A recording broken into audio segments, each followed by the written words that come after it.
ओम शांति। आज का मुरली 16 जुलाई 2024 प्रातः मुरली। ओम शांति। बाप दादा मधुबन। मीठे बच्चे, ड्रामा की यथार्थ नॉलेज से ही तुम अचल अड़ोल और एक रस रह सकते हो। माया के तूफान तुम्हें हिला नहीं सकते। देवताओं का मुख्य एक कौन सा गुण तुम बच्चों में सदा दिखाई देना चाहिए? उत्तर, हर्षित रहना। देवताओं को सदा मुस्कुराते हुए हर्षित दिखाते हैं। ऐसे तुम बच्चों को भी सदा हर्षित रहना है। कोई भी बात हो, मुस्कुराते रहो। कभी भी उदास या गुस्सा नहीं आना चाहिए। जैसे बाप तुम्हें राइट और रॉन्ग की समझाने देते हैं, कभी गुस्सा नहीं करते, उदास नहीं होते। ऐसे तुम बच्चों को भी उदास नहीं होना है। ओम शांति। बेहद के बच्चों को बेहद का बाप समझाते हैं। लौकिक बाप तो ऐसे नहीं कहेंगे।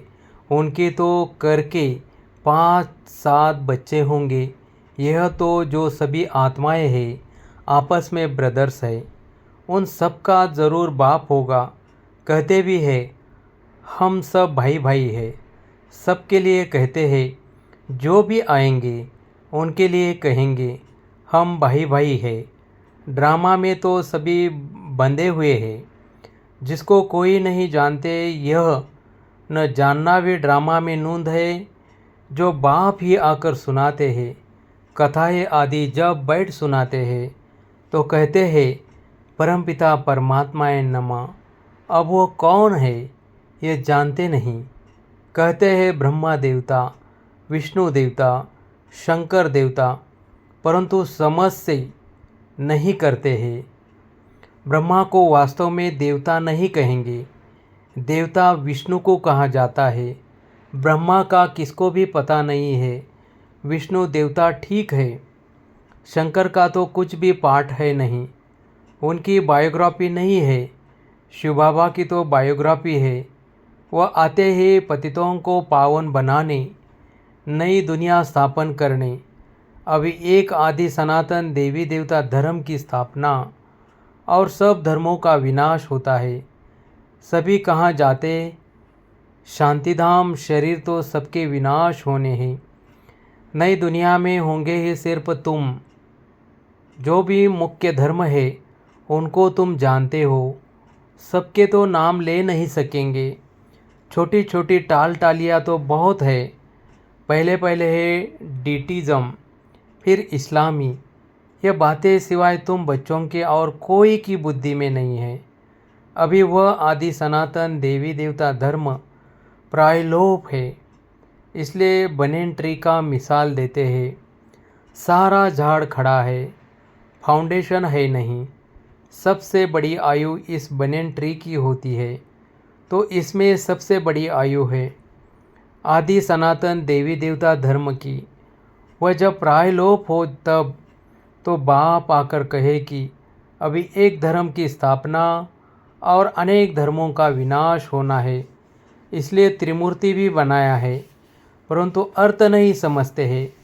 तुम बच्चे जानते हो, ऊंच ते ऊंच भगवान है, फिर ब्रह्मा विष्णु शंकर।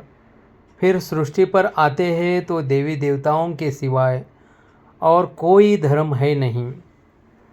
भक्ति मार्ग की भी ड्रामा में नूंद है। पहले शिव की भक्ति करते, फिर देवताओं की। भारत की ही तो बात है। बाकी तो समझते हमारा धर्म मठ पंथ कब स्थापन होता है। जैसे आर्य लोग कहते हैं हम बहुत पुराने हैं। वास्तव में सबसे पुराना तो है ही आदि सनातन देवी देवता धर्म। तुम जब झाड़ पर समझाते हो तो खुद भी समझ लेंगे कि हमारा धर्म फलाने समय पर आएगा।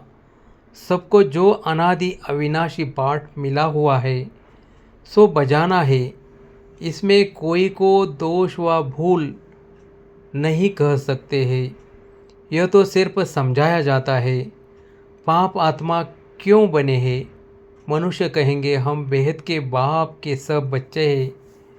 फिर सब ब्रदर्स सतयुग में क्यों नहीं है? परंतु ड्रामा में पार्ट ही नहीं है। यह अनादि ड्रामा बना हुआ है। इसमें निश्चय रखो और कोई बात बोलो नहीं। चक्र भी दिखाया है कैसे यह फिरता है। कल्प वृक्ष का भी चित्र है, परंतु यह कोई जानते नहीं कि इनकी आयु कितनी है। बाप कोई की निंदा नहीं करते हैं, यह तो समझाया जाता है। तुमको भी समझाते हैं।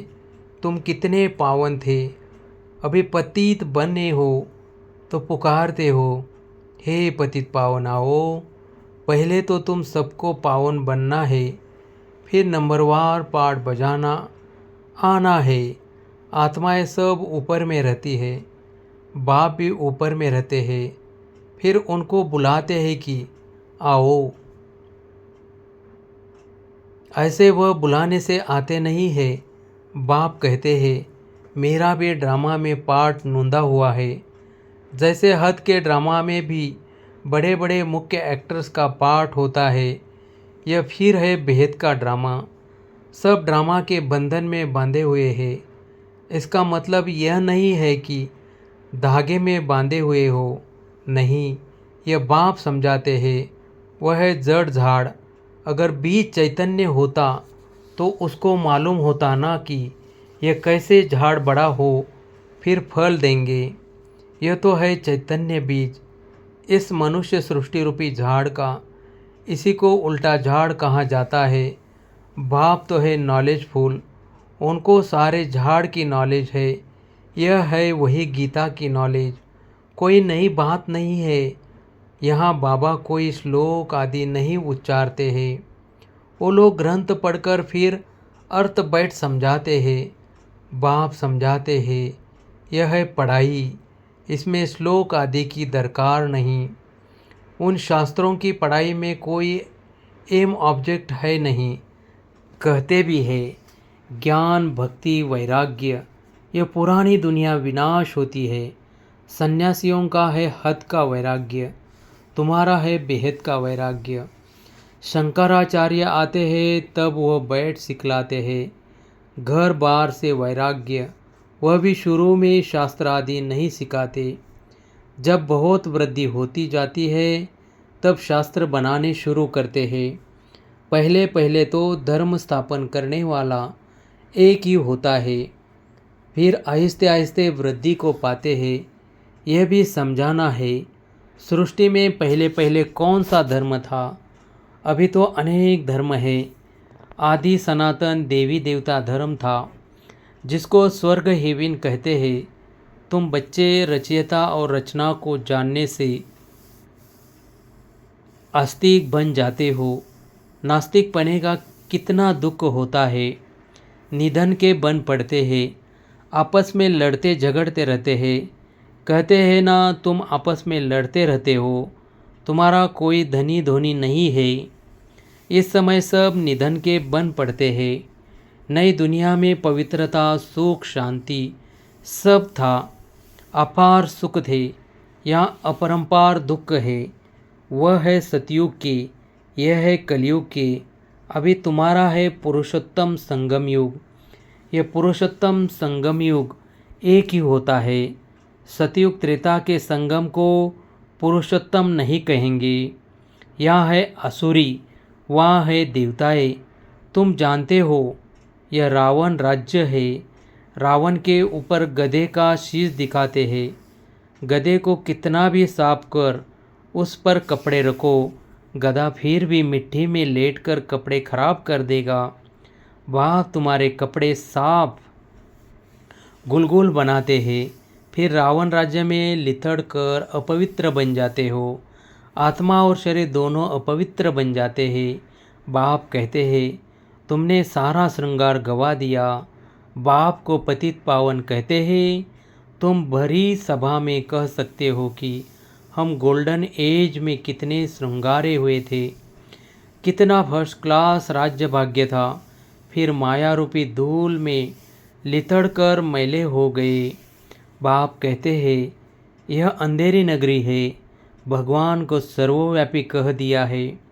जो कुछ हुआ वह हुबेहूब रिपीट होगा। इसमें मूंझने की दरकार नहीं है। 5000 वर्ष में कितने मिनट, घंटे, सेकंड है? एक बच्चे ने सब धर्म वालों का हिसाब निकाल कर भेजा था। इसमें भी बुद्धि व्यर्थ की होगी। बाबा तो ऐसे ही समझाते हैं कि दुनिया कैसी चलती है। प्रजापिता ब्रह्मा है ग्रेट ग्रेट ग्रैंडफादर। उनका ऑक्यूपेशन कोई नहीं जानते। विराट रूप बनाया है तो प्रजापिता ब्रह्मा को भी उड़ा दिया है।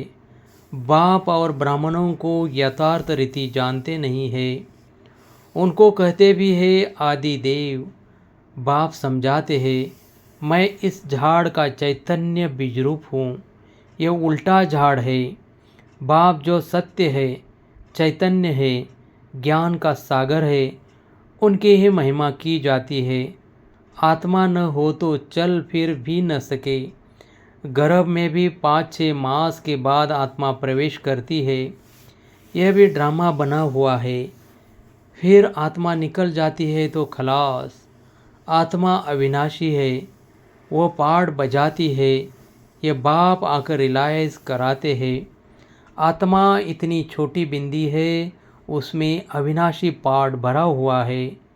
परम पिता भी आत्मा है, उनको ज्ञान का सागर कहा जाता है। वही आत्मा का रियलाइजेशन कराते हैं। वो तो सिर्फ कह देते परमात्मा सर्वशक्तिमान, हजारों सूर्य से तेजोमय है, परंतु समझते कुछ नहीं। बाप कहते हैं यह सब भक्ति मार्ग में वर्णन किया हुआ है और शास्त्रों में लिख दिया है। अर्जुन को साक्षात्कार हुआ तो कहा मैं इतना तेज सहन नहीं कर सकता हूँ। तो वह बात मनुष्यों की बुद्धि में बैठी हुई है। इतना तेजोमय किसके अंदर प्रवेश करे तो फट जाए। ज्ञान तो नहीं है ना, तो समझते हैं परमात्मा तो हजार सूर्य से तेजोमय है। हमको उनका साक्षात्कार चाहिए। भक्ति की भावना बैठी हुई है तो उनको वह साक्षात्कार भी होता है। शुरू शुरू में तुम्हारे पास भी ऐसे बहुत साक्षात्कार करते थे, आंखें लाल हो जाती थी। साक्षात्कार किया, फिर आज वह कहाँ है? वह सभी है भक्ति मार्ग की बातें। तो यह सब बाप समझाते हैं। इसमें ग्लानि की कोई बात नहीं है। बच्चों को सदैव हर्षित रहना है, यह तो ड्रामा बना हुआ है। मुझे इतनी गालियाँ देते हैं, फिर मैं क्या करता हूँ? गुस्सा आता है क्या? समझाता हूँ। ड्रामा अनुसार यह सब भक्ति मार्ग में फंसे हुए हैं। नाराज़ होने की बात ही नहीं है। ड्रामा ऐसा बना हुआ है, प्यार से समझानी देनी होती है। बेचारे अज्ञान अंधेरे में पड़े हैं, नहीं समझते हैं तो तरस भी पड़ता है। सदैव मुस्कुराते रहना चाहिए। ये बेचारे स्वर्ग के द्वारे आ नहीं सकेंगे। यह सब शांति धाम जाने वाले हैं। सब चाहते भी शांति ही है, तो बाप ही रियल समझाते हैं। अभी तुम जानते हो कि ये खेल बना हुआ है। ड्रामा में हर एक को पार्ट मिला हुआ है। इसमें बड़ी अचल स्थैर्यम बुद्धि चाहिए। जब तक अचल अडोल एक रस अवस्था नहीं, तब तक पुरुषार्थ कैसे करेंगे? कुछ भी हो, भले तूफान आए, परंतु स्थैर्यम रहना है। माया के तूफान तो ढेर आएंगे और पिछाड़ी तक आएंगे। अवस्था मजबूत चाहिए। यह है गुप्त मेहनत। कई बच्चे पुरुषार्थ कर तूफान को उड़ाते रहते हैं। जितना जो पास होगा उतना ऊंच पद पाएगा। राजधानी में पद तो बहुत है ना। सबसे अच्छे चित्र है त्रिमूर्ति गोला और झाड़। यह शुरू के बने हुए हैं। विलायत में सर्विस के लिए भी ये 2 चित्र ले जाने हैं। इन पर ही वह अच्छी रीति समझ सकेंगे। आहिस्ते आहिस्ते बाबा जो चाहते हैं कि यह चित्र कपड़े पर हो, वह भी बनते जाएंगे। तुम समझाएंगे कि यह कैसे स्थापना हो रही है। तुम भी इसी को समझेंगे तो अपने धर्म में ऊंच पद पाएंगे। क्रिश्चियन धर्म में तुम ऊंच पद पाना चाहते हो तो यह अच्छी रीति समझो। अच्छा मीठे मीठे सिखल दे बच्चों प्रति माता पिता बाप दादा का याद प्यार और गुड मॉर्निंग।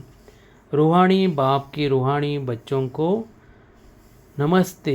धारणा के लिए मुख्य सार। फर्स्ट, इस पुरुषोत्तम संगम युग पर पवित्र बन स्वयं का श्रृंगार करना है। कभी भी माया की धूल में लितड़कर श्रृंगार बिगाड़ना नहीं है। इस ड्रामा को यथार्थ रीति समझकर अपनी अवस्था अचल अडोल स्थिरम बनानी है। कभी भी मूंझना नहीं है, सदैव हर्षित रहना है। वरदान, सोच समझकर हर कर्म करने वाले, पश्चाताप से मुक्त ज्ञानी तो आत्मा भव। दुनिया में भी कहते हैं पहले सोचो फिर करो। जो सोच कर नहीं करते, करके फिर सोचते हैं तो पश्चाताप का रूप हो जाता है। पीछे सोचना यह पश्चाताप का रूप है और पहले सोचना यह ज्ञानी तो आत्मा का गुण है। द्वापार कलयुग में तो अनेक प्रकार के पश्चाताप ही करते रहे, लेकिन अब संगम पर ऐसा सोच समझकर संकल्प व कर्म करो जो कभी मन में भी एक सेकंड भी पश्चाताप न हो, तब कहेंगे ज्ञानी तो आत्मा। स्लोगन, रहमदिल बन सर्व गुणों और शक्तियों का दान देने वाले ही मास्टर दाता है। ओम शांति, ओम शांति।